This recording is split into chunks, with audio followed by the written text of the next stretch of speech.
আমার ভোটে নির্বাচিত প্রার্থী তিনি মেম্বার, চেয়ারম্যান, এমপি প্রমুখ যেই হন না কেন, যদি কোনো দুর্নীতি অপকর্ম করেন তাহলে তার এই গুনাহ কি আমার আমল নামায় কোনো প্রভাব ফেলবে? আমি কি গুনাহগার হব? দেখুন, সূরা মাইদা 2 নম্বর আয়াতে আমাদের মাথায় রাখতে হবে, আল্লাহ বলেছেন ওয়ালা তাআওয়ানু আলাল ইসমি ওয়াল উদওয়ান, তোমরা পাপ এবং সীমা লঙ্ঘনের কাজে একে অন্যকে সহযোগিতা করবে না।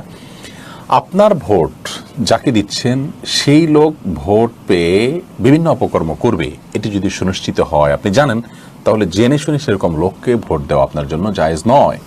আর যদি এমন হয় যে লোকটি নানাভাবে নিজে ভালো হয়ে গেছেন সেটি জানিয়েছেন, অথবা তিনি ভালো পথে চলবেন সেটি তিনি সংকল্প করেছেন, তাহলে তার প্রতি সুধারণার বশে আপনি যদি তার কথা বিশ্বাস করে ভোট দেন তিনি ভালো কিছু করবেন, তাহলে সেক্ষেত্রে আপনি গুনাহগার হবেন না ইনশাআল্লাহ বিইذনিল্লাহ।